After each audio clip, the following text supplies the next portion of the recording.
தமிழக வெற்றி கழக 2வது மாநில மாநாடு மதுரையில் பெற்றிருக்காங்க.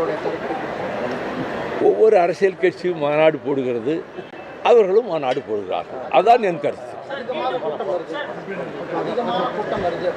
நான் லட்சம் மக்கள் அலை கடலான கூட்டங்களை எல்லாம் பார்த்தவன். பல வருடங்களுக்கு முன்னால், 30 வருடங்களுக்கு முன்னால்.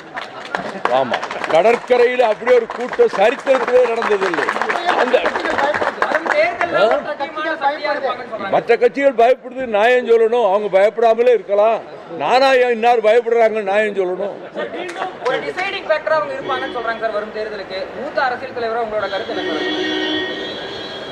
குறிப்பிட்ட சமூகம்தான் டிசைடிங் ஃபேக்டர் என்பது எல்லோரும் ஏற்றுக்கொள்கிற கருத்து அல்ல. எந்த சமூகமாக இருந்தாலும் ஒரு சமூகம்தான் தேர்தலை தீர்மானிக்கும் என்பது இதுவரை வழக்கமாக பார்த்த தேர்தல்களில் அப்படி நடக்கவில்லை. அந்த யூகங்கள் எல்லாம் மாறி போயிருக்கின்றன.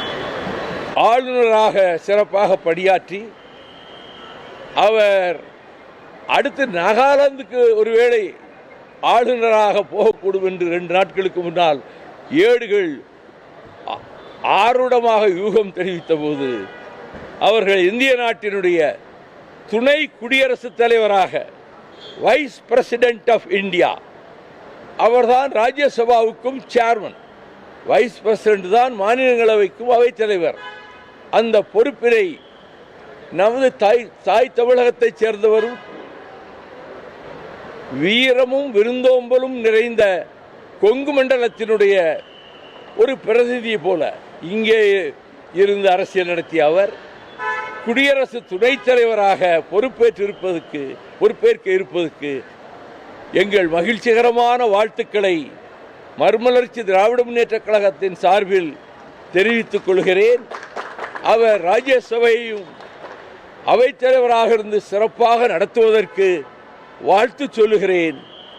துணை குடியரசுத் தலைவர் ஒருவேளை அடுத்த கட்டத்தில் குடியரசுத் தலைவராக கூட ஆகக்கூடும். எனவே கட்சி எல்லைகளை கடந்து நம் தாய் தமிழகத்தினுடைய ஒரு தமிழர், நல்ல பண்பாளர், கட்சி எல்லைகளை கடந்து அனைவரையும் மதிக்கக்கூடிய சிபிஆர் அவர்கள் துணை குடியரசுத் தலைவராக பொறுப்பேற்க இருப்பதை உணர்ந்து எங்கள் வாழ்த்துக்களை, பாராட்டுக்களை மறுமலர்ச்சி திராவிட முன்னேற்ற கழகத்தின் சார்பில் தெரிவித்துக் கொள்கிறேன்.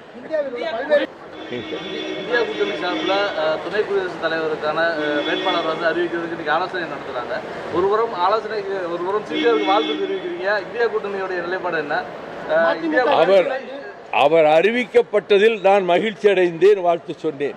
இந்தியா கூட்டணி என்ன முடிவெடுத்து யாரை நிறுத்த போகிறார்கள், அங்கே போட்டி இருக்குமா என்று இது பற்றி நான் இப்பொழுது யூகமாக சொல்ல முடியாது. நண்பர் என்ற முறையில் கட்சியை கடந்து அவர் தமிழ்நாட்டைச் சேர்ந்தவர், அவர் துணை குடியரசுத் தலைவராக தேர்ந்தெடுக்கப்பட்டதில் கட்சி ஆச்சரியங்களை மறந்து நான் வாழ்த்துகிறேன்.